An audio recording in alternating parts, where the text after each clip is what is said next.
Basically, we'll be looking at depreciation and disposal of these non-current assets. So it will be how we treat these assets. For the overview, we'll be looking at non-current assets, the general meaning of what they are, what is the difference between non-current assets and current assets, what is the difference between capital and revenue expenditures, capital income, revenue income, depreciation, and as well as non-current asset disposal. So by now you know that I want you to understand these things in a practical way, but also be able to answer the examinations. I don't want you to just cram things for how they need to be crammed, because at the end of the day you'll be asked questions that will require you to think, and when you've crammed it's not going to be good. So where you feel I'm making examples where I feel like I'm making examples that you may think are not relating to what we are studying, please just bear with me. It's just I'm trying to have you understand it better. So what are non-current assets? Well, we're saying that non-current assets are assets which are bought by a business for continuing use. That is to say, you buy it and you keep on using it over and over and over. Of course, I know you know what assets are. You know that land is an asset. You know that buildings and other buildings may be an asset. A car may be an asset. Computers may be an asset. So all these things, all these examples that I've mentioned, one thing they have in similarity is that we don't use them for just one day. We use them over and over. We use them this year, we use them next year, we may use them the year after, depending on what it may be. So we have tangible assets and non-tangible assets. Tangible assets are basically assets that are in physical form. They're those that you can touch, things like land, things like buildings, things like cars. Those are tangible assets. However, we also have non-tangible assets, and these are assets that you may not be able to touch. Of course, just because you don't touch it doesn't mean that it's non-existent. So we may not have to call it non-tangible. We can also call it intangible assets. That's the right English word for it. So an example of an intangible asset could be, for example, a software. Maybe like accountants, you're used to QuickBooks, you're used to SAP, you're used to Tally, and you find that you use that system over and over and over. You don't just consume it in one day. You find that you pay for it. For those of you who have businesses that actually pay for these systems, not the hacked versions, you find that you pay for it. You pay for it today, and you're going to use it for probably 1 year, and then you renew. So, or you'll use it for 1 year or more, or it will be a one-time buy, depending. And you use it over and over and over. So that is an example of an intangible asset. Of course, we have more. We have things like royalties, and we'll be looking at this later on. So we see that a statement of financial position contains both non-current and current assets. And we need to be able to differentiate between what is a non-current asset and what is a current asset. When we get to financial reporting, you'll understand that there is a way you're expected to present your financial report. When I talk about financial report, for this level, I'm basically talking about your profit and loss, okay, and as well as your statement of financial position. So your P&L will basically have expenses and incomes, and your statement of financial position, or what we call the balance sheet, will have your assets and liabilities. The balance sheet will also include the statement of changes in equity, but that's part of the general picture, which is a statement of financial position. So you find that you are expected to present this report in a particular way. So yes, you may have land, you may have inventory, that's just part of stock. I mean, that's just part of assets. You may have buildings, you may have a software. So you find that you may have different types of assets. But as an accountant, as a person who is preparing financial reports, you're expected to present these assets in a classified way. You're expected to show what is a non-current asset and what is a current asset. So you need to be able to identify what is current and what is non-current. What differentiates these two? I say that non-current assets, they are intended to be used by the business on a continuing basis and include both tangible and intangible assets. So we, if I'm to just make for you a graphic representation of this, we have our assets. Okay, we have our assets, and under these assets we have current assets. Let's call them CA, and we have non-current assets. Non-current assets can either be tangible, okay, or they can either be intangible or tangible. And also current assets can also either be tangible or intangible. So that is how it goes. Don't mix up and say intangible assets, and then under intangible assets, you say current assets. It can be either way, but this is how, if you were to have a flow of that information and how you break it down, this is how it would look like. So non-current assets are assets bought by the business for use in the long term. And we certainly include tangible assets. So those with physical form that are subject to this chapter. Basically, for this chapter, we'll be looking majorly at non-current assets and as well as intangible assets. For the current assets, we're saying that they will be realized or consumed or sold in a normal operating cycle of a business, or our assets held primarily for trading. Before we actually even go deep into these assets, could someone tell us what an asset is? And someone else will tell us what a liability is. Feel free to unmute your mic and let us know.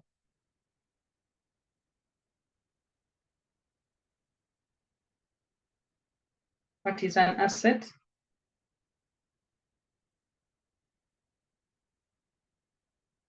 Let me try. What is an asset, class? Do we know what an asset is, or I was already speaking things that were sounding like rumors?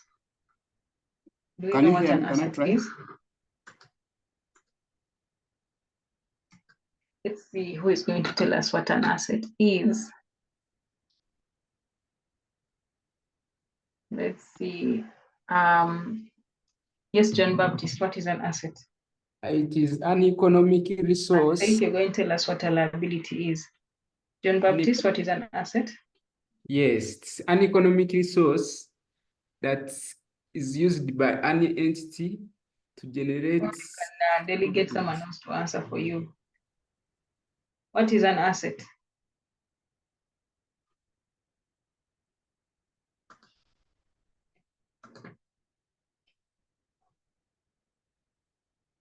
Do we know what an asset is? Or do we not know? Yes, Sam, please. What is an asset? I think an asset is anything of value that an organization owns or that an organization have, which can be in terms of both tangible and intangible. But anything of value. Yes, we can't hear you. Can you hear me now? What is an asset? Can you hear me?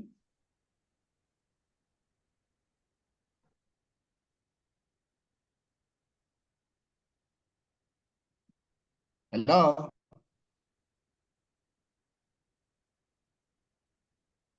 I cannot hear Sam. Oh, sorry. My bad. Yes, please. Come again. I can hear him now. Let him come again. Oh, sorry. I was muted. Okay. Can you hear me now? Yes, please. Yes. I said an asset is anything of value that is owned by the business or an organization, which can be both tangible and intangible. Yes, true. Thank you. What is a liability, Faith?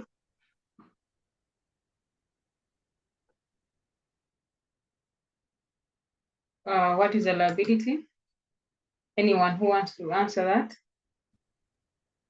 Can I try? Yes, please. Hello.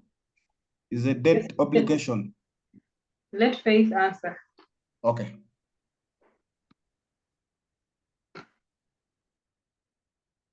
Yes, Faith?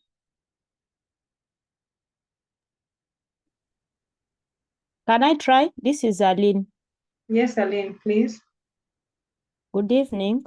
Yes, good evening. A liability is a debt or an obligation. Okay, yes, true. Well, thank you for that contribution. Yes, Sam, what was your definition of a liability? My definition of debt obligation that accrued happiness. Cannot hear you. Can you hear me now? Yes. Yes, I said it's a debt obligation that accrued happiness. I'm hearing the word debt and obligation, so you're on the right track. I'll take it that. Okay, so according to accounting, according to IAS 16 that you look at with level 2 financial reporting, but it's important that when you asked for what an asset is, you state it according to the accounting or the financial, according to what is expected of you as of IAS 16. Yes, you've not yet started looking at accounting standards, but there is a particular way you're supposed to answer this description. So I will recommend that you go back to your notes, and of course not now. When you're revising, go back to your notes and make sure you get how to describe an asset, of course, for examination purposes. But the fact that you have an understanding of what it is, that's very fine, because at the end of the day, we need to be able to understand what an asset is in layman's language, and to also be able to answer these questions. But for examination purposes, as of IAS, according to IAS 16, IAS 16 is International Accounting Standard 16. It's an accounting standard that helps us. It basically tells us how we treat non-current assets. We are saying that an asset is a resource with economic value that an individual, a corporation, or a country owns or controls with the expectation that it will provide a future benefit. You control it or you own with an expectation that you will have benefit in the future. So you may buy something today and you're hoping that it will benefit you in the near future. That is what an asset is. So of course, you look at the factors of control and ownership when you're determining if it's an asset or not. And then a liability is like you basically said, is something a person or a company owes to a particular other entity. So it's also more of an obligation. Once you know that there is an obligation that you have towards a particular entity, then you will remember that you have to know that that is an obligation. I mean, you have to know that that is a liability. So it's important that you understand the concept. One is value, one offers value to the company, one is an obligation to the company. And so you will find why I want us to understand this, that eventually you will find questions that do not necessarily show you whether it's an asset or not. It will be a scenario, just like for those of you who are in practice, you might have seen how things in practice happen. For those of you who are not, it's also fine. But you'll find that at times things happen. Life keeps on happening. One morning you wake up and an employee fell down and the employee wants to sue the company. You do not know, you're not going to know whether you're going to make it an asset or a liability. All you know that you may have to spend at one point. So you have to get back to the concept of, is this value we are expecting for the company, or is this an obligation for the company? Of course, in a situation like that where you're anticipating that you'll be paying money, they automatically know that it's a liability. So it's important that you're able to differentiate according to the different scenarios. And these questions usually are set with the expectation that you should be able to use your financial knowledge in practice. And so it's important that you try to, for lack of a better word, try to not be very rigid with how you approach these things, with how you approach these questions, most especially with how with CPA questions, with this paper financial accounting. Try to be as open-minded as possible and try to always put yourself in a situation, if I was in practice or if I was an actual accountant, how would I deal with this situation? That way it makes it easier for you to interpret questions. It makes it easier for you to approach anything that can be thrown at you. Don't enter the question paper and say, I've never seen this, and then you decide to write it off. No, you can always do it. So now that we understand what assets and liabilities are, we also understand what non-current assets and current assets are. We also have, in relation to this, we have capital and revenue expenditures. We might have heard of them, we might have not heard of them. A capital expenditure, they're saying, is an expenditure which forms part of a cost of non-current assets. Revenue expenditure is expenditure incurred for the purpose of trade or to maintain current assets. So we have our assets. Let's say we have our building here. We have our building as FA class, August City. We find out that we decide maybe that this building could add another floor on it. And so we get the money and we decide to add another rental floor. Maybe it's the rental building. Decide to add another floor. And maybe that's going to cost us, let me make it 100, let me make it 200,000 US dollars. So 200K US dollars. And then also we decide that since we've added another floor, let's paint the whole building. And maybe this is going to take us about 5,000 US dollars. So in total, we have spent 200,000 and 205,000. So as an accountant, how are you going to account for this money? You have to be able to know what is a capital expenditure and what is a revenue expenditure. So just like in normal conversations, when you're talking to people, you say, hey, I don't have capital, I don't have capital, I don't have, you know that in your context, whenever you use that word in your normal language, in your normal lay language, you're trying to refer to money that is probably going to add value to you. Okay, so capital expenditures are basically expenditures that deal with non-current assets. They increase the value of your non-current assets. Let me say it like that. But you have to be very, very particular. You have to be very, very keen, because just as much as they increase the value of the asset, also revenue expenditure at times might, but not necessarily, actually increase the value of the asset. So here I have my floor that I've added on the building, and that is going to be a capital expenditure. Why? This floor is going to generate very, very good money to the building. It's going to actually change the total value of the building. If this building was valued at 1.5, the extra floor could make it be valued at 2 million. Unlike the painting, whether we've painted or not, people will still come. So the painting will be a revenue expenditure. It's just an expense to maintain an asset. Okay. So revenue expenditure is basically to deal with things that happen with trading. I'm going to show you another way how you can determine what is revenue or not. In our income statement, like we'll look at it, our income statement will basically look at our incomes. Okay, incomes we generate from trading activities. When I talk about trading activities, I mean basically buying and selling, and expenses. When we generate money from buying and selling, we call it revenue. Okay, so any expenses that may help us generate this money, may help us generate a revenue, we call them revenue expenditure. So if you see, of course, you may say, yes, we have a car and maybe we bought a car and it's helping us. Then there you have to, as a company, you have to know that if you're not dealing in cars, of course, a car is going to be an asset to you, unless you're buying, selling it. Why is it an asset? Because you're going to use it for more than 1 year. So you have to use all types of judgment. You may have a, let me go back to a building. This may be a bit tricky. You may have a building. Let me give a scenario, and you're going to tell me whether you think it should be a revenue expenditure or a capital expenditure. We have our building, the big one this time around. Okay, this building has lights, it has everything. And so one morning we decide we want to add stairs in the building. Okay, we want to add stairs, and then we also want to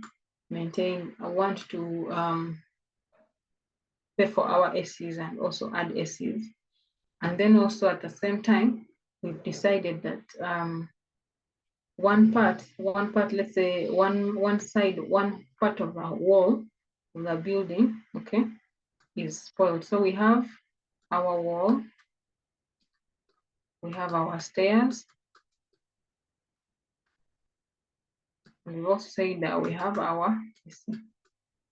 And then we have decided that we are going to make an annex to this building. So we're going to add another building here. So annex. And in the annex, of course, we're going to put the AC, the walls, sorry, that's under stairs, because of course it already has walls.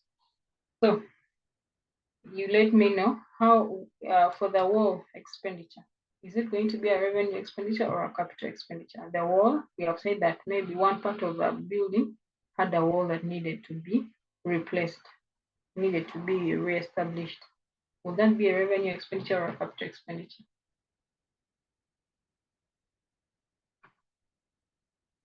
Would that be a revenue expenditure or a capital expenditure? Let me put the comments here. Will that be a revenue expenditure? It will be a capital expenditure. Why is it a capital expenditure? Why is it a capital expenditure and why is it a revenue expenditure? Each one of us, please feel free to defend your answer. Esther and John Baptist, you're saying it's a revenue. Patrick and Fred and Sam, you're saying it's capital. Each one of us, please, let's defend our answer. Team revenue and team capital. Renovation. Renovation, okay. Yes, Patrick, why do we call it a capital expenditure?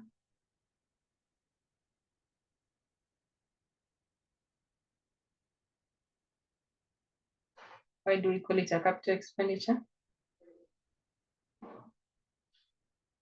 Okay, well, thank you for the representatives of each team, because we are revenue, because we are renovating the sport hall, because buildings form part of that. Okay, thank you for your input, all of us. So we'll tackle it one by one. The building, of course, ideally when we finished building it, we capitalized it and we wrote it in our asset register that we have a building worth this much. So when the wall was not an extension of the building, or it was not something new. It's already there, and the fact that we're just renovating it makes it a revenue expenditure. We are trying to maintain the building. We are not trying to add anything to the building, but rather maintain. So the moment you use the word maintain, the moment you see the word maintain, renovate, whatnot, beautify, it is basically a revenue expenditure. You're trying to maintain a building, you're trying to maintain an asset. So we also went ahead and added stairs. Is that a capital expenditure or is that a revenue expenditure? Adding stairs to the building, is that a capital expenditure or it's a revenue expenditure?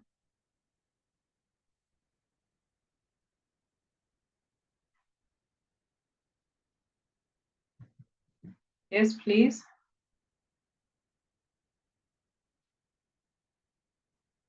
The capital expenditure. Why is it a capital expenditure? Still a renovation. Yes, it's still a renovation, and that means that it's a revenue expenditure. The value of the stairs is not going to affect the building much. So it's already an asset, whether with or without the stairs. So we're just pimping the building basically by adding the stairs. So we also have AC. Of course, AC, we know that that's just part of maintaining the building. We are not adding any value to the building by putting the AC. And then we have the annex. Of course, Patrick, what is confusing?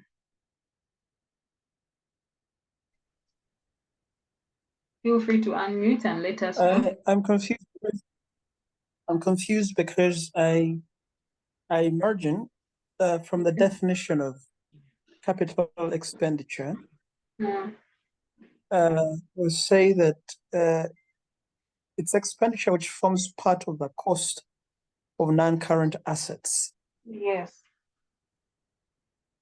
Now, I imagine that these are costs associated with acquiring acquiring non-current assets and also maintaining non-current assets. That's what I thought entails the entire capital expenditure definition. Or am I wrong? It's one thing to acquire an asset, it's another thing to maintain it. And that's what basically you've actually answered yourself. Acquiring an asset is a capital expenditure. Maintaining an asset is a revenue expenditure. If these stairs were put in, okay, if these stairs were put in before the building was actually maybe full, the building was final and we had capitalized, of course, the value of the stairs would be under the capital expenditure because the building hadn't come into full effect by that time. Yes, Faith?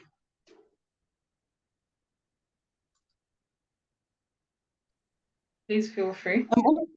I'm also a bit confused because I initially thought when it comes to capital expenditure, yeah, true, we're going to consider improving and acquiring, the asset.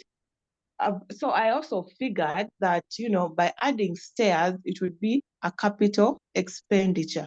Because when you look at revenue expenditure, these are costs normally incurred like almost on a daily basis, right? To help in the smooth running of a business, right? For example, repairs and maintenance. Is adding stairs really a repair and maintenance, or it's improving on the already existing asset, which is the building, making it a what? A capital expenditure. Okay, thank you for that. Does anyone else have anything to say about the stairs? Yeah, the stairs appear like it's an expansion of the, like you're acquiring another section to add into the existing asset, in this case being the building, which makes it a capital expenditure in my small interpretation. Okay, anyone else? Yeah. Somehow I didn't know about this. However, I thought it was a revenue expenditure because it is a stair within already this existing building. So for me, I took it like a renovation, like we are adding it. Like you see the definition of revenue expenditure where it says for purpose of the trade. So I took it like these stairs are going to assist this existing building, like to assist with trade and all that. So I took it like a renovation. Okay. I think excuse me. Yes, please. I'm just thinking this in the layman's understanding. If I'm renovating, I'm basically trying to refresh the look of something, in this case, a building. But when I start adding some other things into it, then I'm basically trying to remodel, which is an extension of that asset. It goes beyond our renovation. Okay. You're all right, and you're both right. Yes, can I come in? Yes, please. Yeah. Now, as we are seeing a capital expenditure, as it says, it is a form of cost of non-current asset. That means the cost of fixed assets. The cost, that means the building itself is a fixed asset. And the building without stairs, you cannot say it is not yet complete. So when we add a stair is part of the building and it is part of the fixed asset. So we call it a capital asset. And when we go down to the revenue expenditure, it is a cost of maintaining that fixed asset. So adding stair is a capital expenditure. Okay. Meaning that stair is part of the building. Yes, thank you, everyone. So, Lizzie, one thing we should all observe about the stairs, it's all about context, okay? Some of us are taking a building that is already complete, and so the stairs are coming much later. Some of us are taking it that the building has not yet been completed. So, if the building has been completed, like adding value to them. Okay. If a building has been completed, honestly, this is a big building. This is maybe probably a storied building. I'm going to use even an example of a smaller building, so that you see that context matters. This is a building that we've already finished. If this is a storied building and we've already finished, that means ideally the stairs should probably be inside. And if we are adding other stairs, it should, if we're adding stairs for a building that you probably see that is already storied, and we're adding other stairs, we are not adding value to that building. We are really not adding value, because if we've already finalized and we have capitalized that building and maybe it's worth 1.5 billion, and we come and add the stairs of maybe 15 million, we're not going to come and add this 15 million and capitalize. But if this is a building, we're first going to use the big buildings first, and then we're going to go back to a small building to show you that it's all about the context. So all your answers could be correct and also could be wrong depending on the context. If this is a building, okay, we have our big building here, and maybe like you said, we have not yet finalized.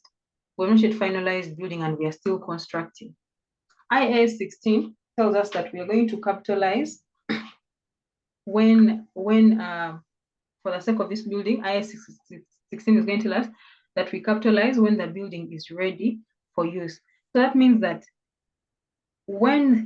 if let's say today is 5th June, we say that this building is ready for use, okay, and the stairs are in, we will add the value of the stairs.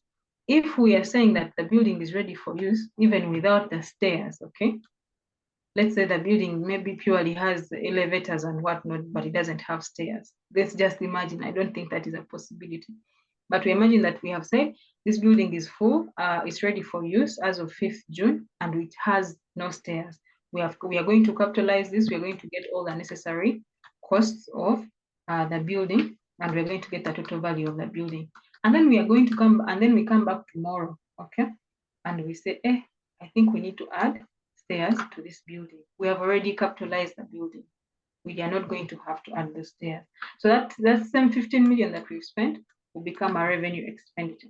But if it so happens that by the date of capitalization, okay, when I talk about capitalization, I mean actually costing the asset in very simple language. With non-current assets, there are different costs that you may have to incur, like we're going to look at later in the notes, that you have to incur to bring this asset to use. And so those costs usually will form the total cost of the asset. So the process of you adding up all those costs is what we call capitalization. So let's say that we have capitalized, and of course these stairs are already in by the date of capitalization. This same 15 million will be a capital asset. But if by the date of capitalization, the 15 million is the stairs are not in, and the building is fully functional, and we have decided to capitalize it, then that 15 million will become a revenue expenditure. It's not necessarily adding the value to our business. If we have decided that we're going to capitalize this, it means that probably the building has alternative means of getting up the other stories.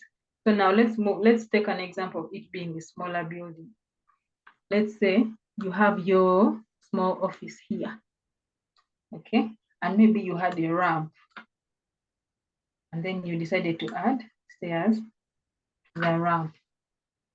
Again, the concept is going to apply, the capitalization concept is going to apply. By the date of capitalization, did you have the stairs or did you not? If you had the stairs, then of course it will be in the total cost of the building. But if you did not, then it will not. So context matters, context matters. But you will not find something that is going to disturb you like this one. Usually there will be a bit straightforward, but it's also important. I wanted you to see that you need to use your head. You need to be alert and see where the word belongs where. So I appreciate everyone's arguments. That's very, very good. But then at the end of the day, you're going to use context. You're not going to come and say, when I see stairs, I'm not going to capitalize it. When I see stairs, I'm going to make it a revenue. When I see stairs, automatically I have to capitalize. I have to make it a capital expense. No. Stairs in what context? But of course, there are And things that, yes, please. according to what I understand, help me see if it's right. Like according to what you've said, if the building is already in place, and okay, in case of the stairs, like there was already an existing alternative Yes. to up or down, like the escalators or the ramp. If we decide to add the stairs, that would be a capital expenditure. No, it will not, unless Really? it will be a capital expenditure unless you've not yet finalized your capitalization. But once you get your accounts and report and say, I have capitalized this building, it is worth 1.5, and tomorrow you decide to add the stairs, then it's going to be a revenue expenditure. But if you've not yet capitalized, then you can always put it in, because that means it's part of the work in progress. Work in progress, that means the total cost of construction of the building. Does that make sense? Please ask. Please ask if you're still confused. Ask if you have any other question. Are we all now together?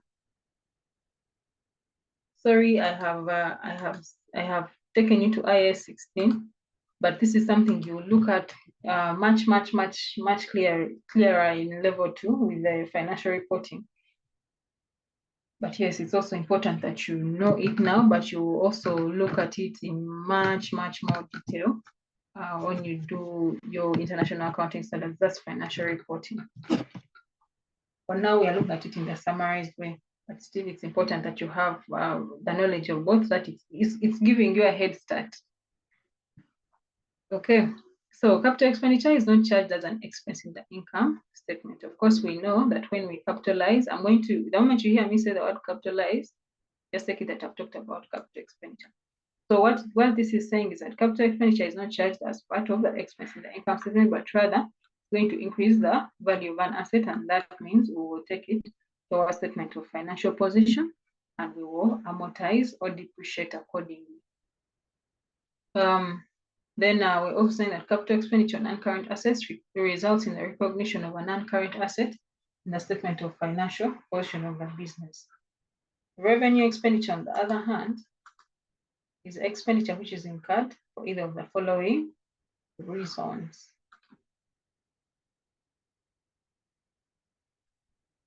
When you incur expenses in this way, you call those revenue expenditure we have for the purpose of trade of the business. This includes expenditure classified as selling and distribution expenses, administration expenses, finance charges. So trading can be anything, for as long as it's for you to understand what is a trading item and what is not, you have to understand why the business exists. For example, if let's say we are a business that is selling, let's say we are a farm, okay? We are selling, we are selling beans, okay? Maybe we have decided to put stores there and warehouses here. Those buildings are going to be part of our assets, are going to be part of our non-current assets. But you'll find the same building that maybe somewhere, there is a company that is there's a real estate company that dealing with purchase and sale of land, okay? Purchase and sale of land, building. And so you find that is what their trading item is. So you find that in their sales, they have land that was sold. And as we are not going to call that, as who are not dealing in land, will not call that a sale. So you have to understand the context of a business where an asset is, for example, Toyota. You'll find that Toyota has cars that are assets, but at the same time, it's selling cars. So you have to understand what goes where, and you have to understand the reason of existence, or how a particular business is run. So the other expenses, of course, will be will be these other regular expenses, that is admin expenses. These will be salaries, the rent, the insurances, all those kind of expenses, and finance charges. Finance charges are basically finance expenses. That is things like interest, bank charges, bank interest on overdrafts, that kind of thing. So to maintain the existing capacity, the other thing that could make it a revenue expenditure is to maintain the existing capacity of non-current assets. Capital expenditure is expenditure that can be capitalized as part of a cost of a non-current asset, and revenue expenditure cannot be capitalized as part of the cost of non-current asset, and for it, we'll expense it in the income statement. This we'll look at we'll look at in the near future. We'll look at our profit or loss. Okay, like I told you, it basically records incomes and expenses and helps us know whether we made a profit or loss. That's why we call it a profit or loss. But as according to our accounting standards, we will call it a statement of comprehensive income. That's what it will be called under IAS 1. That's International Accounting Reporting Standard 1. And then we'll also have our balance sheet, which will be called the statement of financial position. When I talk about balance sheet and profit or loss, I'm saying it so that it's easier for us in class to understand. But when you are answering your examinations, do not go and write the profit or loss. That we shall look at when we reach financial reports. So the capital expenditure will appear in your balance sheets. Okay, your statement of financial position is where you will record your capital expenditures, and your revenue expenditures will usually fit in your profit or loss. So we have an example here. We're going to determine which is what. MBC purchased a building for 300 million on 1st January 2015. During the month of February 2015, an extension was added to the building at a cost of 100 million. The building used to have a few broken windows mended, its floors polished, and some roofing tile replaced. You can clearly see the language here is very easy. It's actually helping you know what context it is. Broken windows, mended, floors polished, roof tiles replaced. A quotation for the cleaning and maintenance of jobs, of 9 million has been received from XYZ Engineering Firm. Identify the capital revenue and capital and revenue expenditure incurred by XYZ in the above scenario. This I know by now we can all answer. So I'm just going to wait for your answers. How much is our capital revenue and how much is our capital expenditure and how much is our revenue expenditure? You answer 1 and I will answer 2. How much is the capital expenditure? How much is our capital expenditure? I've told us that MBC purchased the building. Okay, capital expenditure is 100 million. Okay, thank you. That's correct. It's supposed to be 100 million plus a total of 300 because they purchased the building.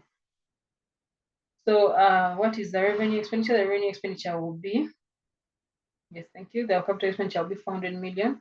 The revenue expenditure will be the 9 million, which is a quotation. So for the double entry treatment for these transactions, we will debit, okay? We will debit our PPE. Yes, thank you. We have gotten it. So we'll debit our non-current assets, okay? Assets increased by debiting them, we'll debit them the 400 million. And of course, we'll credit our cash or bank, okay?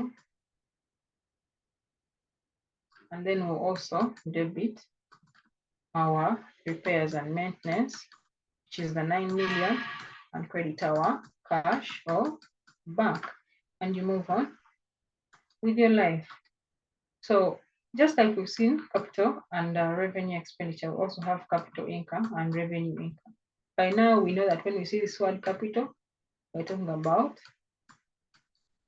non-current assets. When we see this revenue, we're talking about trading, things to do with trading and other normal expenses. Of course, we know that, which could also happen. We could maybe overpay insurance and we get back some money. So we could also have some revenue income. Okay. Capital income, we're saying, is the proceeds from the sale of non-trading assets. That is proceeds from the sale of non-current assets, including long-term investments. When a business sells its land, if it's not dealing in cars as its trading item, sells its car, sells its computers. If it's not dealing in sales of computers, unless it's the business computer, you know, whenever they sell off these things, it will be capital income. Dividends, unless they invested somewhere. If they invested somewhere, yes. Revenue income.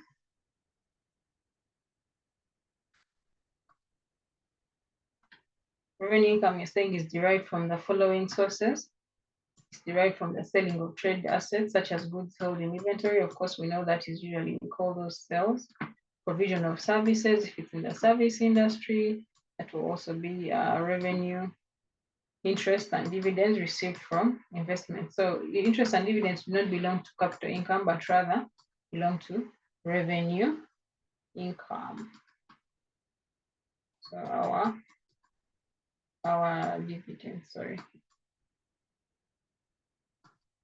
Why is the distinction between capital and revenue important? Why have I taken us through all this trouble and taken all this time? Yes, please.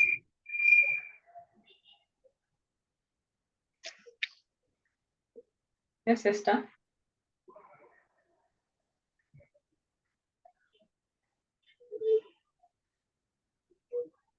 Okay. You may ask yourself why I've taken all this time and wasted your time. If possible, why do we need to be able to distinguish? It's fine.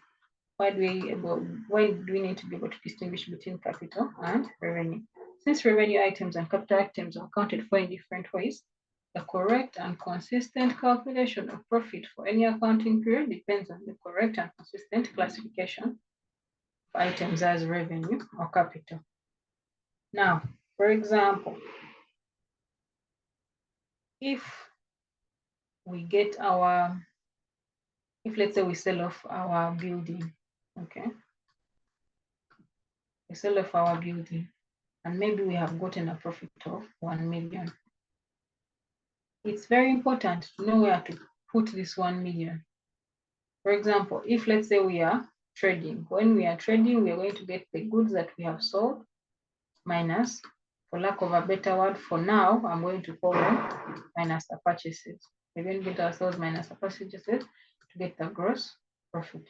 So now let's imagine that we don't know where to put this 100 million that we've gotten as profit of selling of our land. And we come and put it here, and we also say that we have revenue of 100 million. That means we've overestimated our gross profit by 100 million. And yet we have to keep in mind that the profit and loss keeps record of things to do with revenue, expenditure, income as well, and the balance sheet keeping items to do with capital expenditure. So you find that we have overstated our profit. Now we're overstating our profit, and at the end of the day, when we reach tax, or for those of you who are doing tax, you who are supposed, let's say you made an actual gross profit of 20 million, and then you end up doing this creative accounting, and so you have 120 million as your net profit. Let me assume you didn't have any expenses. You're going to end up paying 30% of tax. Okay, I'm just giving you a practical implication to this. You may say, no one will mark me wrong if I'm doing it practically. But now you're going to end up giving 30% of tax. You are right. Yet you are only supposed to have only the 20% that you give to URA. So when you get 30% of 120 million and compare it against 30% of 20 million, find that you've given out a lot of the businesses money. So it's important that you know what goes where. Revenue expenditure results from the purchase of goods and services for one of the following reasons: to be used fully in the accounting period in which they are purchased, and also be a cost expense in the income expense. This is basically saying we need to be able to know what is revenue expenditure and what is not, so that we also appropriately put it in the right time frame. If money was spent in 2022, okay, it needs to be clearly shown that it was spent in 2022 and not spill over. Like we'll see with depreciation, you may, when we look at depreciation, you find that you buy an item in 2020, but you keep on seeing this item over and over and over. And so it's important that you're able to know what item spills over the different years and what item does not. And also to result in a current asset as at the end of the accounting period, because the goods and services are not yet being consumed, you also need to know what your actual balances are as at the end of each period. You need to be able to know that you have maybe, for example, if let's say you've misclassified your stock as a capital expense, it just won't work. Okay. Because now you're going to say you have stock and then you may end up depreciating. I'm just imagining it's just bad things happening to the accounts. You have stock of 200 million and you decide that you're going to capitalize it, and that won't happen because the moment you capitalize, then you have to depreciate, unless it's land. Land is the only thing that we do not, that land is the only non-current asset that we do not depreciate. But once you capitalize an item, then you think of depreciation next. So imagine depreciating stock. It just won't happen. It's just not right. So it's important that you classify things in the right way and you have the correct balances. Because when you know that stock is part of it's part of revenue, expenditure, stock, income, you will know that yes, I have my stock and I spent some of it in my trading account. That is when I was getting my sales and purchases, and the rest of the stock I'm going to show it as my current asset in my statement of financial position. So it's very important that you clearly distinct what you clearly show a difference between what goes where. Okay, so let's look at this, just the run through. Each one of us is going to tell us. Feel free to unmute. We're going to see what is a capital and what is a revenue distinction. The purchase of a property, is it a capital expenditure or a revenue expenditure? You let me know whether it's actually revenue expenditure or income, or capital expenditure or income. Purchase of a property. Let's try to be quick. Purchase of a property, capital expenditure, thank you. Annual depreciation of such a property. Annual depreciation, what will it be, a revenue expenditure or a capital expenditure? Capital expenditure. Lawyers' fees in connection with the purchase of such property. Lawyers' fees in connection of purchase of such property to be a capital expenditure. Like we're going to look at lawyers' fees will be a capital expenditure. Those are legal fees and they form part of a cost at the end of the day. Cost of adding extra storage capacity to a computer used by the business, is it capital or revenue? Revenue. Cost of, okay, yes, it's revenue, thank you. Computer repairs and maintenance, revenue, that's obvious. Profit on the sale of an office building, that's revenue. Revenue from sales by credit card, of course, that's revenue, that's obvious. Cost of a new plant, that's capital, you know. Capital. Customs duty charged on the plant when imported into that country, that's a tax, that's part of the cost, that's capital. Carriage cost of transporting the new plant from the supplier's factory to the premises. Revenue. Capital. No, the capital expenditure, because it helps us bring the plant into use. And we're going to look at that in a little while. Cost of installing the new plant in the premises of the business, that's also capital expenditure, because it's bringing the expense to use, it's bringing the asset to use. Wages of the machine operators, is it a capital? Revenue. Okay. Revenue. Revenue. I believe we've gotten the concept. So let's go ahead to look at depreciation. We have heard of our depreciation. Sometimes those of us who like to, lack of a better word, to Sala Chigambo, you even use it in your normal, you know, language, normal conversations to call people depreciated.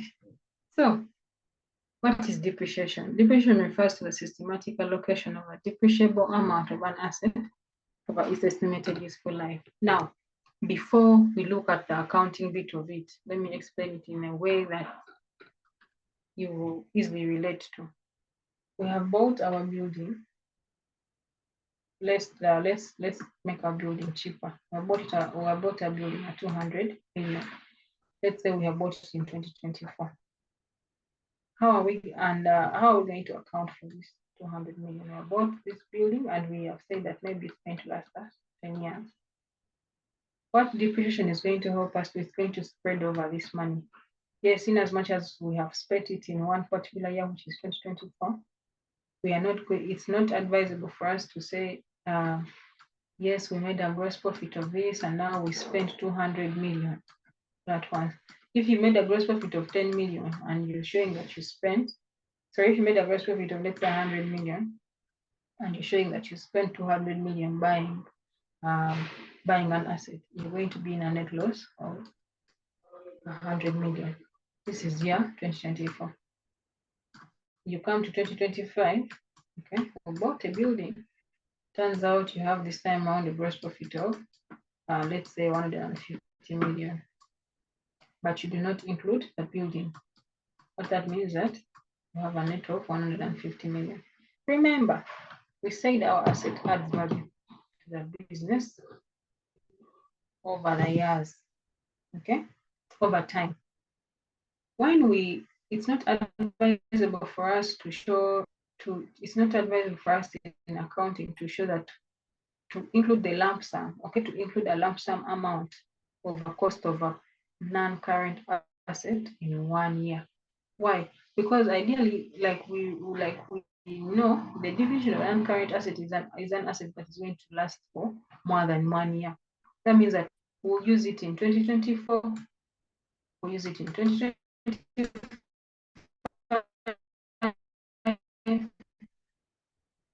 we'll use it in 2026. It's going to help generate money all these years. It's also helping us. It's also helping us generate money. So how do we do that? We get this 200 million and we spread it over the 10 years. And so we show that for the next 10 years, it's going to be getting for us money. So if let's say we are using straight line depreciation method, like we're going to look at, we'll get our 200 million and spread it over the 10 years, meaning that each year, okay, we are spending 20 million to be able to generate profit. So for year 2024, we'll show that we are spending the 20 million. Year 2025, we are spending the 20 million. Year 2026, we are spending the 20 million. And what is the double entry? Because like I told you, for every debit entry, there is an equal and corresponding credit entry. When we bought the asset, I'm going to run you through the basic concept of depreciation, and then when we actually look at what the notes entail, it will not be hard for you to understand. So we know that when we buy our asset, we will debit our asset account. So that means that even in our balance sheet, we're going to show that we have an asset of 200 million. If this asset we've said is going to last for 10 years, it means that for the next 10 years, we're going to show that we have an asset worth 200 million at cost. For the next 10 years, we'll report this 200 million. But what happens over the years? We know that we are spending this money over 10 years. So we know that our asset is depreciating over a period of 10 years. We are spending our 200 million over a period of 10 years. Does that mean that even now in our balance sheet, the cost is going to always be 200 million, yet we are showing that we are spending it? What is going to happen is that we are going to show in our balance sheet that yes, we have our cost of 200 million, but we are also depreciating it, and we have our carrying amount, which is all a net book value. Okay, we have a net of the money that of the value of the asset over the years. So we know that in the first year, if we say we are spending 20 million, that means that the value of the asset will also reduce by the 20 million. So if we are depreciating by 20 million, we'll know that our net book value is 180. So we know that at the end of the first year, the building, we are valuing it to be 180. Just like how before I even write down my schedule, like how you buy a car, okay? You buy a car at, let's say, 35 million. You will not sell that car 35 million unless you buy. You will not sell that car 35 million. You'll find that you're selling that car at, let's say, you've not overused it and it's still okay. You're selling it at 20 million. Sorry, 25 million from 35. What happened to that 10 million? The 10 million is the consumption. That means that you've used the value of a car by 10 million. If, let's say, it's a building, you bought that building at 50 million, just being here prudent, you find that it may appreciate, it may depreciate. I'll look at the appreciation later. Let's say you're selling that building, you bought this building, it was still very new, it was very fancy, it was in a very, very nice location, and then we don't want to know anymore, so you sell it at 20 million. What happened to the 30 million? The 30 million means that you consumed it. How did you consume it? Really? You broke windows, you broke the toilets, you broke some doors, everything happened. So how do we account for that difference? That difference is what we're going to call a depreciation. So back to our example here. We are saying maybe for the first year you have reduced by 180, and then we come again to the next year, we show that yes, we bought it at 200 million. But in as much as we bought it at 200 million, we know that every year we are spending 20 million in depreciation. And so the net book value is going to reduce by 20. So that is going to be 160. And you keep on reducing and reducing and reducing until you have zero or you have any other value. What this is zero, or you could decide that it will be the last 20. Could be the last 20 is what we call the residual value. So that is basically a rough explanation of what depreciation entails. Now, systematic allocation of a depreciable amount of an asset over its estimated useful life. You've seen me spread over 200 million over a period. It's supposed to be over 10 years, and then we get the residual value. The need to depreciate non-current assets arises from the accruals assumption. That is, if money is expended in purchasing an asset, then the amount expended must at some point be charged against profits. If the asset contributes to an entity's revenue over a number of accounting periods, could also be years, it would be inappropriate to charge any single period. Like I told you, you can't spend 200 million and you charge it to one particular year. It is best to spread it over and account for it against your profits.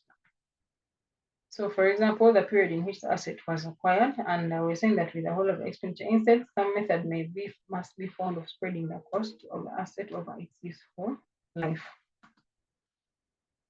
The view of depreciation as a process of allocation of the cost of an asset over several accounting periods is the view adopted by IAS 16. As long as you're dealing with non-current assets, you will see the word IAS 16 a lot. So just get used to that, and you will meet these other IASs as you go forward. So we're saying that the view of depreciation as a process of allocation of the cost of an asset over several accounting periods is a view adopted by IAS 16, but it's also worth mentioning that there are some common misconceptions about the purpose and effects of depreciation. So the people who don't really know, who have misconceptions about depreciation. So what are these common misconceptions? You're saying that it's sometimes thought that the carrying amount of an asset is equal to its net realizable value, but this is not the case. You heard me use the words interchangeably, but when you look at it on a deeper level, this carrying amount, this is net realizable value, NRV. Now, The misconception is the basis of a common but incorrect argument which says that freehold properties need to be depreciated in times when the property values are rising. Before we look at that, when they talk about net realizable value, they mean the actual money, okay? The actual money you can get from an asset when you sell it. That is less of any cost that you incur in selling that asset. Let's say you have a car, you bought it at 10 million. I don't even know what kind of car this is. You bought it at 10 million, but you decided to sell it at 5 million. Now, you want to sell it at 5 million, but the broker is going to tell you, I'm going to sell it at 6 million. Where does this extra 1 million come from? This is going to be maybe the broker's fee. So the net realizable value of this car is going to be the 5, not the 6. Why? The 6 is an extra expense that you're going to incur in getting a buyer of 5 million. So the net money that you incur, that is exclusive. It's less of any expenses that will help you sell that particular item, is what we call a net realizable value. So the net realizable value is not necessarily the carrying amount. Why?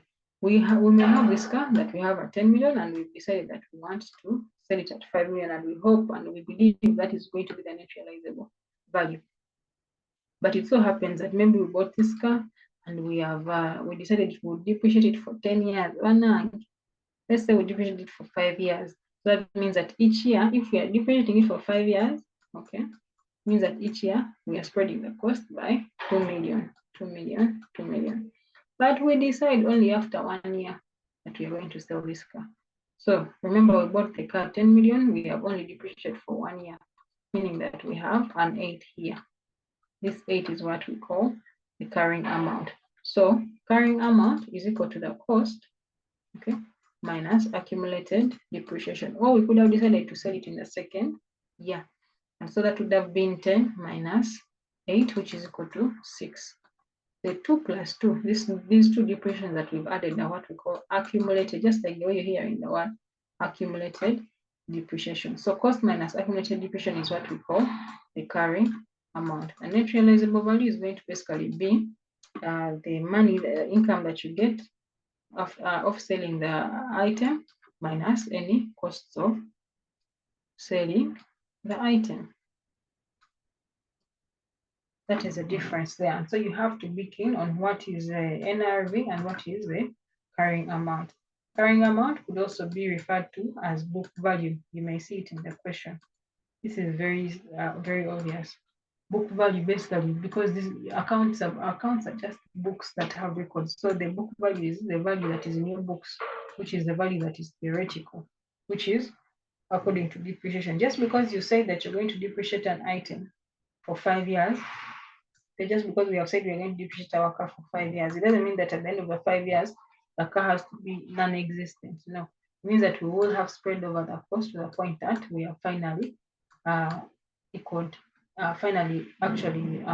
incurred the full cost. So the 10 that we paid out will be finally accounted for in our books, and which will take us back to 0. It doesn't mean that the car is now sold, no.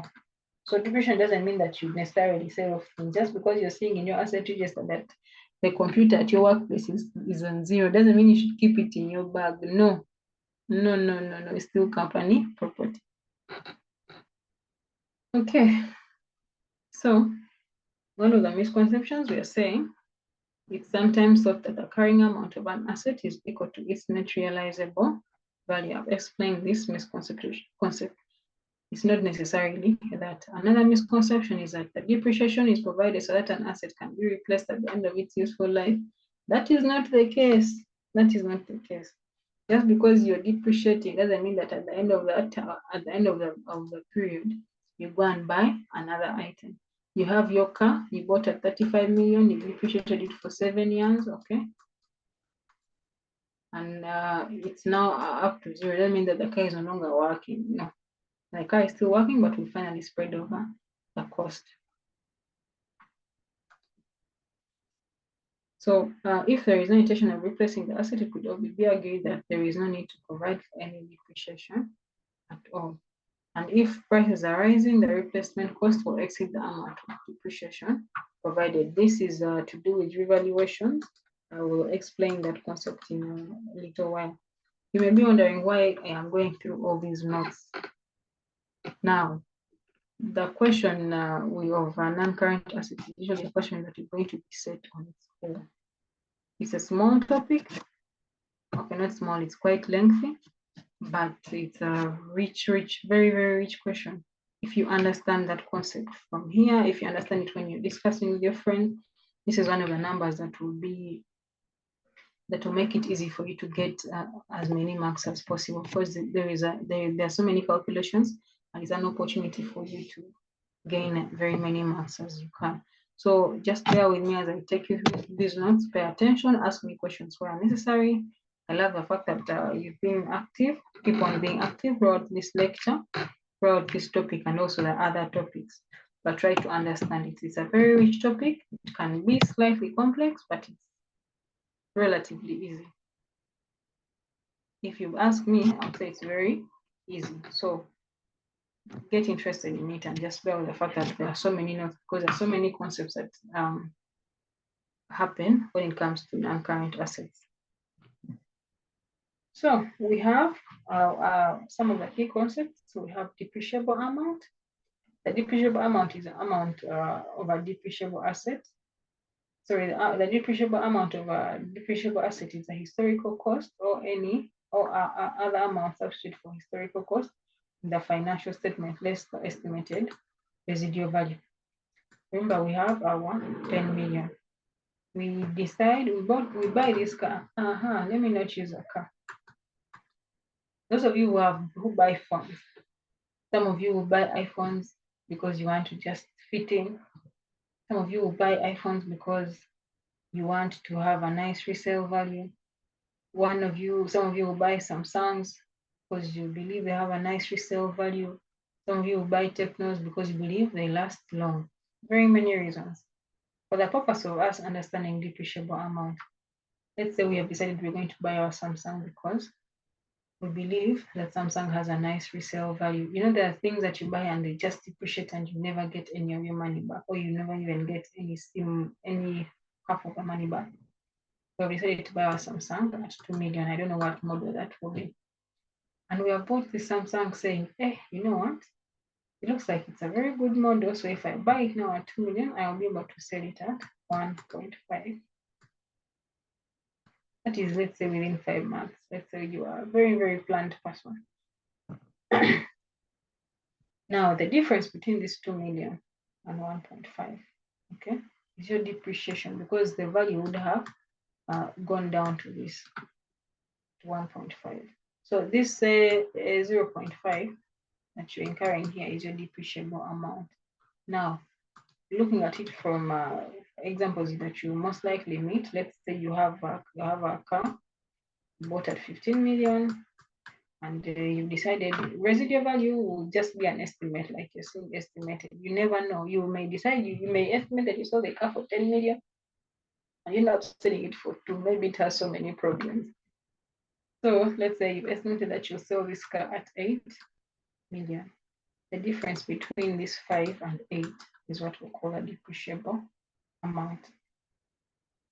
So this 15 million will be the historical cost. A historical cost is the original cost at which you buy something. This one will not change. You may revalue the car and you say, this car is no longer 15 now, it looks like it's 20 million. Yes, you will revalue the car, but the historical cost will not change. This is the cost that is on the receipt. This is the cost that you actually bought the item at. So it doesn't change. The residual value may change. Of course, it's an estimate. It can change according to different factors. Depreciable assets is assets which are expected to be used during more than one accounting period. More than one accounting period. More than one accounting period. Have a limited useful life, which excludes the example of land. It's perpetual. Okay, you use it not land has no end of, and has no land has an unlimited life, because you keep on selling it. There has never been a day that land has reduced. Land that was there before our ancestors is still the land that is there today. Just that now we land that was owned by one person, we now fragment it and make it small cubics, but it's still land. Land hasn't changed. Are held, another example of a depreciable asset, they are held by an enterprise for use in the production or supply of goods and services, for rental to others, or for administrative purposes. So a company may be owning cars to help with delivery. This is production and supply. To help with maybe delivery of raw materials and the finished goods. Maybe they own buildings or even the same cars and decide to rent them at a particular rate, or for administrative purposes, maybe to transport their employees.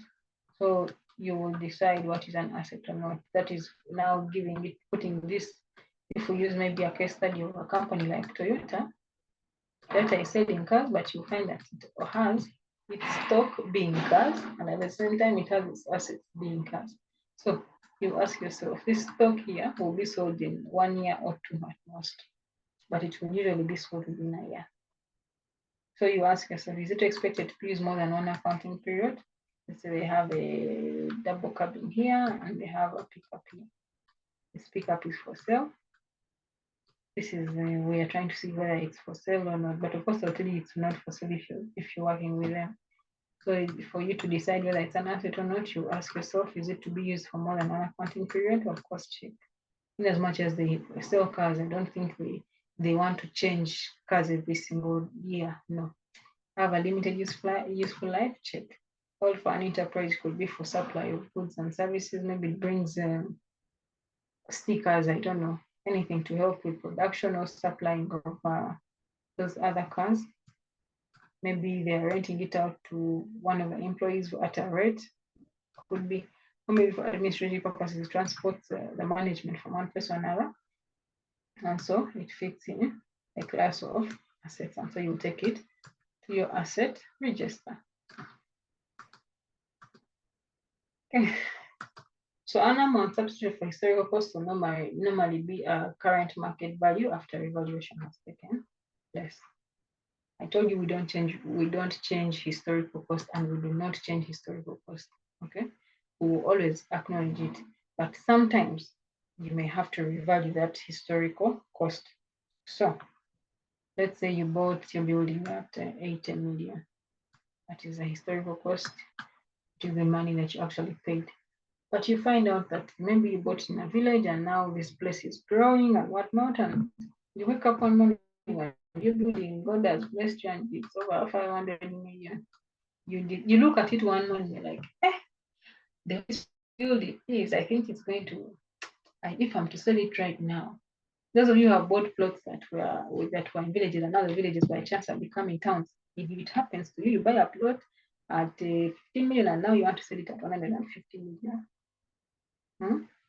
So you wake up and like, this building looks like it has increased in value. And so you're like, if I'm to sell it maybe today, looking at what my neighbor has paid, I can sell it at 15 million. You are deciding this price, okay? Sorry, you're deciding the 500 million by thinking of what other people are buying at, which is market value. Okay, so the building that was costing 80 million is now going to cost 500 million. You've not paid for it. You've actually not earned this money. So the difference between this 80 million, the value of the building is now no longer 80 million, it's now 500 million. So the difference between this, which is a 420, is called a revaluation surplus. And so we will look at how to treat that much later. But for now, what you need to know, this surplus, okay, means that our assets have increased in value. And so we'll show it as under our statement of changes in equity, like we'll see when we are doing our financial statement. So you, of course, for you to start putting these things in your financial account, you don't just wake up and say, I think this building costs this much. You will have to get into a whole legal process. process and document this revaluation for it to actually enter accounts. Otherwise, there will stay rumors and speculations. So, the useful life, IAS 16 is saying requires a depreciable amount to be allocated on a systematic basis to each accounting period during the useful life of an asset. The depreciable amount I told you is the amount that needs to be depreciated. If we have a worker of 10 million and we have decided our residual value will be 2, the 8 million is our depreciable amount, and the IAS 16 tells us that we need to allocate it on a systematic basis. That is systematically. Okay, so we need to spread it over. If we are to spread it over, maybe we've said it will last for 8 years, then we'll spread it over to 8 years, and that means that each year we'll have that. And the 8 years is the useful life. So the useful life is basically the time in which an asset will be able to provide you value. So useful life is either period over which a depreciable asset is expected to be used by the enterprise, or the number of production or similar units expected to be obtained from the asset by the enterprise.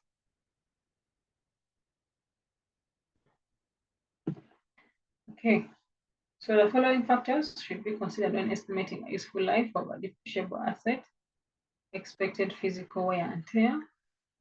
So you buy a car, okay, and well, let me not use a car. Let me use a computer. I've used the car a lot. You buy a computer as an asset for your business. You know that maybe if it's maybe someone who is doing data entry, the computer will not get as spoiled as fast as someone who is doing something very, very big. As we are finance people, so I don't think we really overuse the computer. But when you find like deep analysts, you find that they're using very many systems. As we're basically using finance professionals will basically use majorly we'll use Excel. But where you find people using things like SQL, they're using these coding things, it will be much more. So you find that the way and tear of a data analyst and a finance professional is different. Where a computer would have been needed to be replaced in 2 years for data analyst, for an accountant, you'll use it in 10 years. That's why you find some officers just sitting on very, very old desktop and still doing the job because you're not really using the computer. So you also have obsolescence. That would be estimating, or it would be estimating how easily something could easily get spoiled or could easily not have use. When something is obsolete, it means that it's not giving you any value. So you would have, let's say,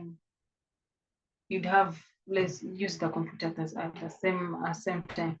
A computer may be prone to getting spoiled much faster compared to a plant. Sorry, compared to a car, or a car could be either vice versa. So you need to know, and you need to use that to be able to estimate your useful life. And we also have a legal or other limit in the use of the asset. If you're not supposed to use the asset in a particular area, and maybe let's say you bought a computer that's not supposed to be used above a particular temperature, and you're in that particular temperature, you're not going to, of course, estimate a long useful life. If naturally it works maybe within 25 degrees, I'm just giving an example, and that is when it works within 25 degrees, it will work for 30 years, and you're living in a country that has 37 degrees on a daily, you're not going to estimate it for 5 years. You'll find that you will probably reduce the period. So once decided, the useful life should be reviewed at least annually, and depreciation rates adjusted for the current and future periods if expectations vary significantly from the original estimates. The effect of change should be disclosed in the accounting period in which the change takes place. I'm going to show you an example on this. The assessment of useful life requires judgment based on previous experience with similar assets or classes of assets. When a completely new type of asset is acquired, let me first explain this. What this is basically saying is that you're expected to review useful life of a particular asset at least annually. That is, of course, as per the standard expectation. So let's say, excuse me.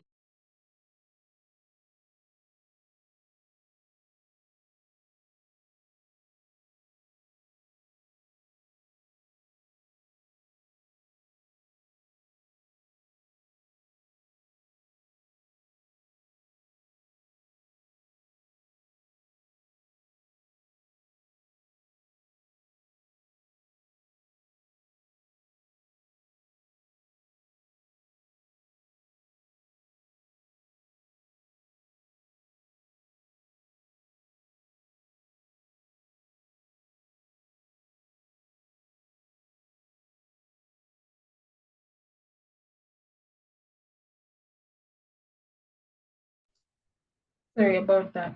So you probably review, you estimate the useful life every year. So let's say you have a car, and when you bought this car, it was brand new. You estimated that this car would last 10 years. But when you start driving the car, you realize that you're paying a lot of money on repairs and maintenance. It's getting a lot of accidents. So at the end of the year, you're like, you know what? This car may not necessarily last this 10 years. So what am I going to do? I'll say, looking at things, maybe it will last 7 years. So where I had originally depreciated, maybe I bought this car at 100 million. I had originally depreciated and spread the cost over 10 years, 10 million. Okay, so now the net book value is now 90 million. I now have a new estimated life. I cannot divide this 90 million by the 9 years left, but instead I will have to now use the new period. Of course, we've already depreciated by the first year, so I'm not going to use the 100 again to depreciate. Now my net book value is 90 million, so I need to adjust and depreciate by the remaining 7 years and get the answer for that and spread it over for the remaining 7 years. So once you review a policy in depreciation, once a revaluation happens, you have to adjust accordingly. If it was a case of revaluation, we bought this car at 100 million and it's our net book value is 9 million, and then we fully revalue and we find out it can actually cost 150 million. We may not decide to change our useful life. So that means that we have to cease depreciating at 10 million per year, but rather now start depreciating at 150. We've already spent the 1 year, so we'll have 150 by the 9 years. That will be our new depreciation cost. That should be about 15 point something. So you see it has changed from only 10 to 15.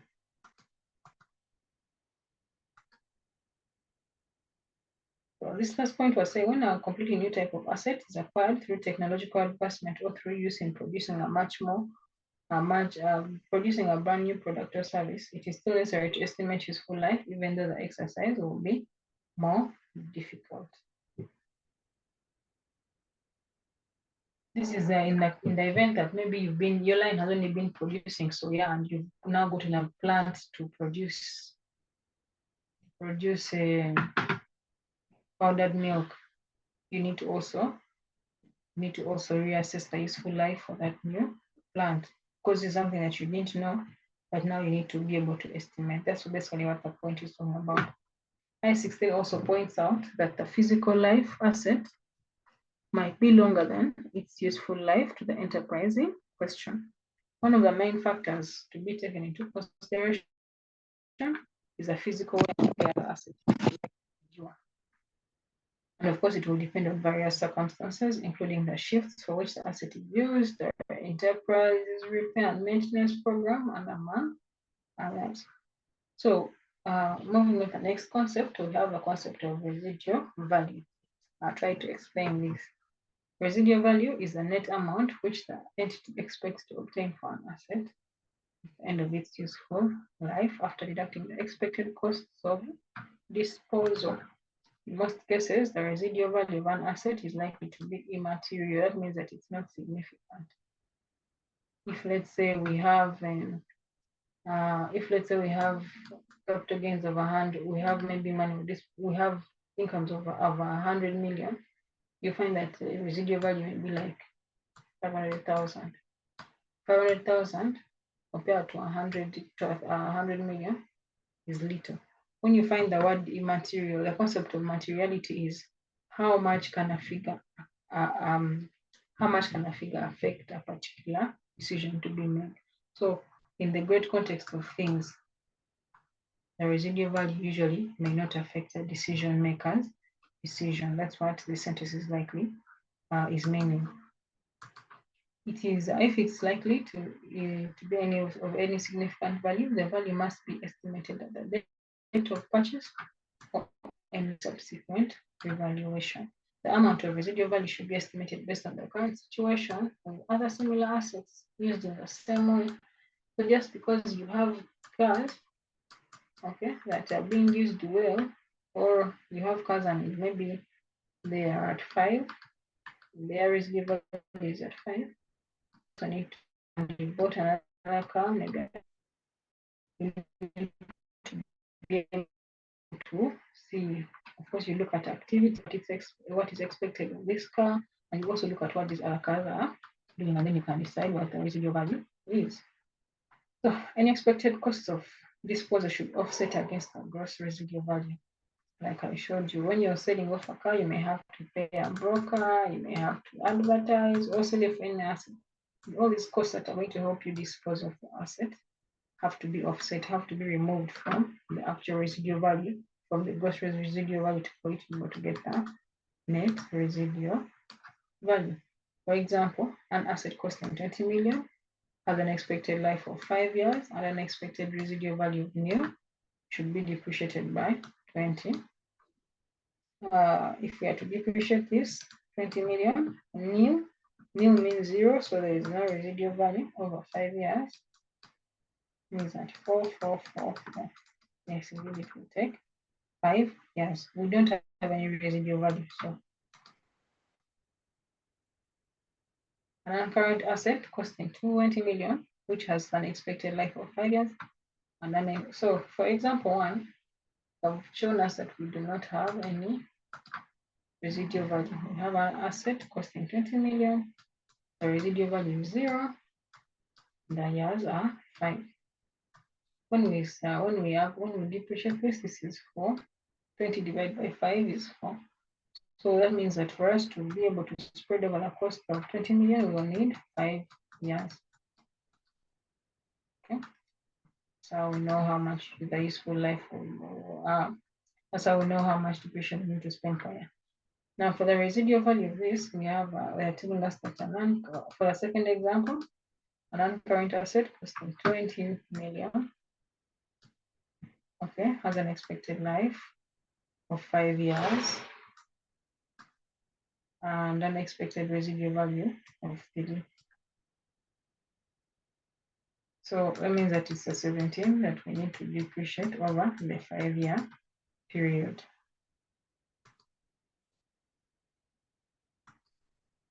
So let's say that let's just twist it up a bit and say the residual value, yes, is 3 million, but maybe the cost of disposal will be 1 million. So for us to find our net residual value for that will be the 3 million minus the 1 million, which will be 2 million. Of course, this is going to be our net realizable value. If we were to calculate it, if this question had asked us to calculate the net realizable value. So moving on, we're going to look at depreciation methods. We know right now that by now we know that depreciation is basically spreading of the cost of a non-current asset over its useful life in order to match the cost of the asset with the profit and the business. So for each accounting period, depreciation is charged to the income statement and also deducted from the non-current asset balance. That's what I was showing you. I was showing you my 200 million. I showed you how it was reducing the P&L and also with the balance sheet. The amount of depreciation deducted from the cost of a non-current asset to arrive at its carrying amount will accumulate over time, and this will call accumulated depreciation, as more depreciation is charged in each successive accounting period. We have different methods. We have a straight line method, we have the reducing balance method, we have the sum of digits. These first two, straight line and reducing balance, are the most common methods. So it's very, very important that we master them. And feel free to ask questions where I feel lost. So we're going to start with our straight line method. It's basically over here, it's straightforward. It's the most commonly used method of all. The total depreciable amount is charged in equal installments to each account period over the expected life. In this way, the carrying amount of a non-current asset is straight line over time. So steady return, straight line, similar things. So this is how we're going to calculate our depreciation, annual depreciation charge. We have our cost of assets. Cost of asset, that's the historical cost, the cost of which we bought the asset. Let's use an example. We have our building of 200 million. We have a residual value, maybe 20 million, okay? And we are expecting this building to be used for 18 years. So I'm just going to substitute. That is 180 divided by 18. Means that each year will be the annual depreciation charge will be 18 or will be 10. And they have said steady rate in a straight line over time, equal installments. So I'm just going to get my 10 every year for the next 18 years. That will be my total depreciation.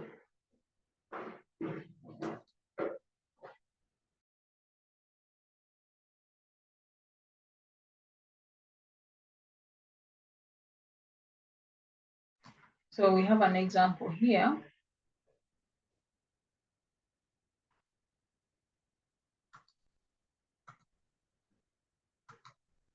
MPK purchased an item of non-current asset costing 20 million with an estimated life of 10 years and no residual value.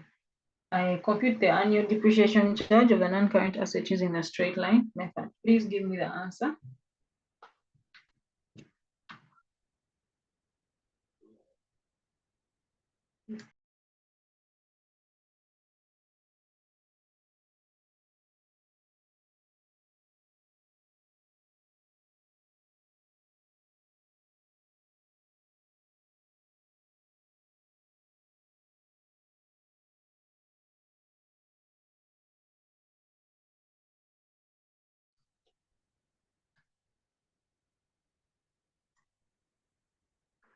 How much do we think is going to be our depreciation charge?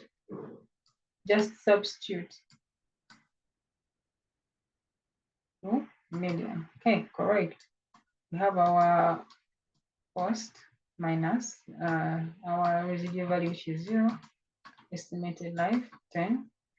Yes, thank you. So that is how we are going to get our annual depreciation charge. Compute the carrying amount over its useful life. So now that we know that it's 10 million, we are going to get our column here, which is our cost. Okay. We're going to get our cost, we're going to get our depreciation, we're going to get our carrying amount.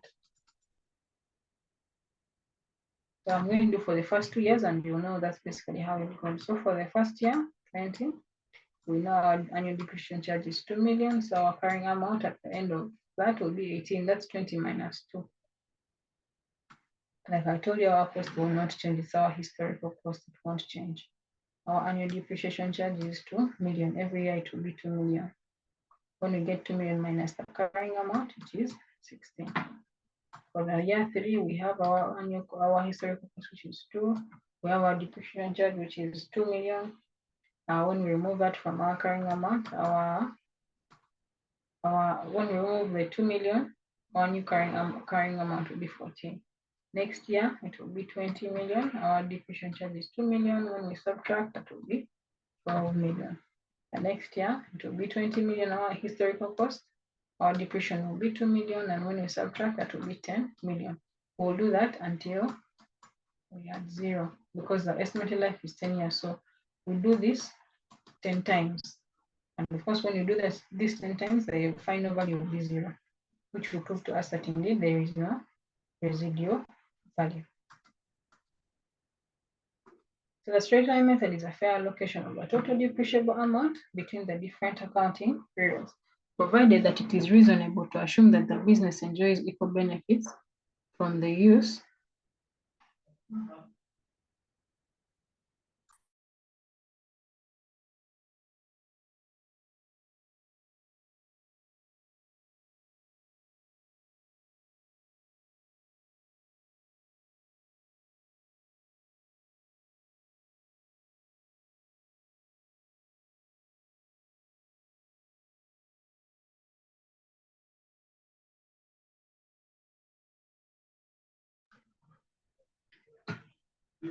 So the straight line method of depreciation is a fair allocation of the total depreciable amount between the different accounting.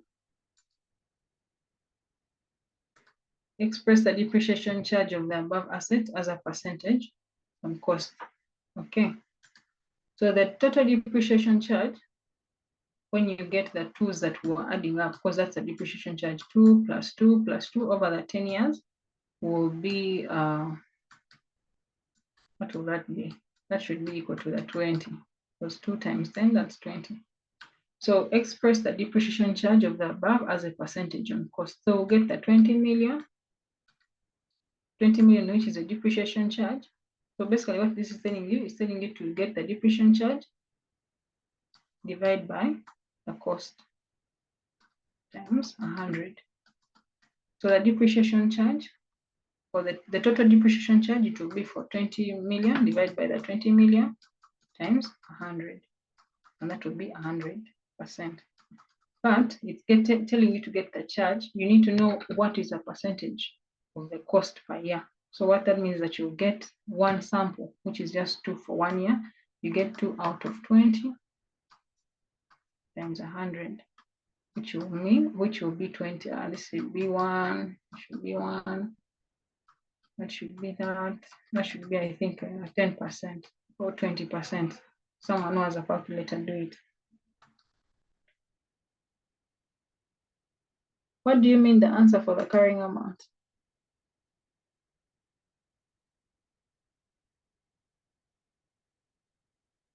Majibu, what do you mean for the answer for the carrying amount?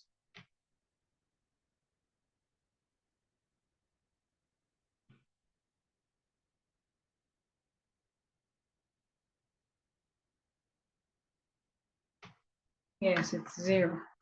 So the expression of the depreciation charge is the 2 out of the 20, okay, times 100, which is, this should be, someone calculate that, please.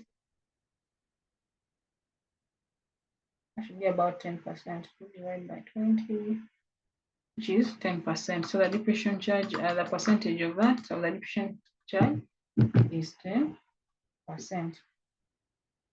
So next we will be looking at reducing balance, but that will not be today because it needs us to be very, very keen and it will take a while. So I'm going to end our lecture here and we can start from there next week. Do you have any questions?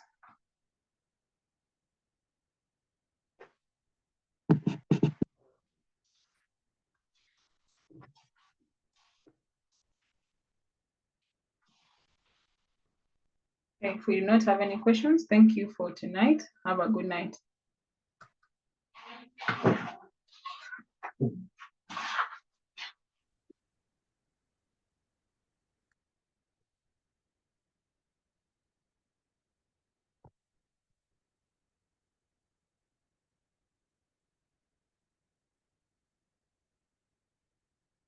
Excuse me. Please.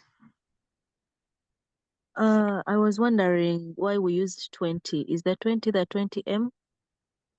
For the depreciation charge? For the depreciation charge, yes. It's the 20M of the total depreciation charge, because when you depreciate this 20 million over 10 years, we'll end up having the total depreciation charge, which is 20 million.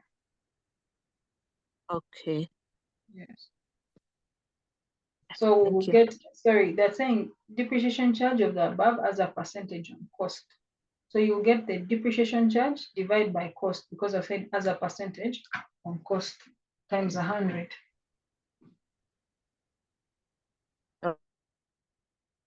Okay. All right, any other question? Excuse me too. Yes, please. Did you share with us the notes? All right. Will do. Any questions or comments?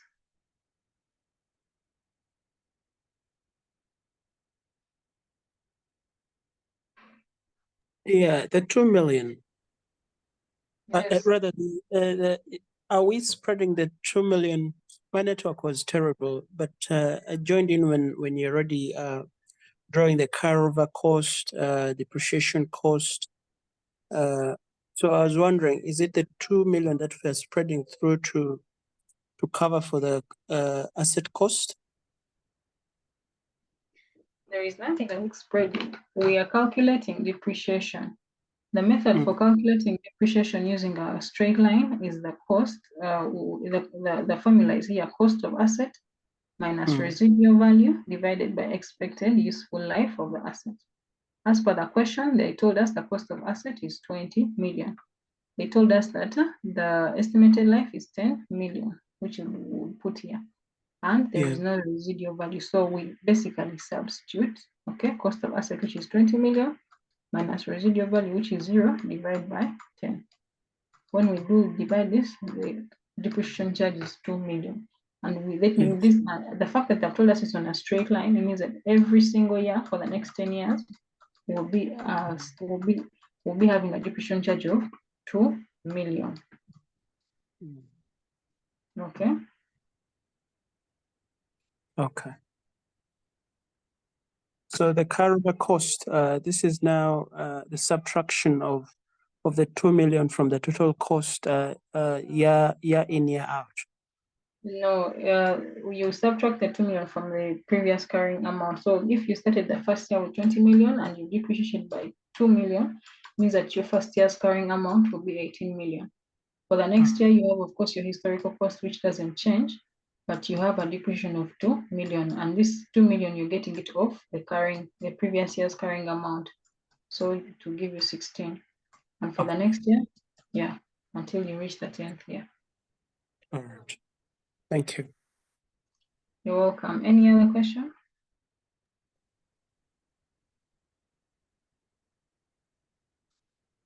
Okay, thank you. Thank you for being a good class. Have a good night. Good night.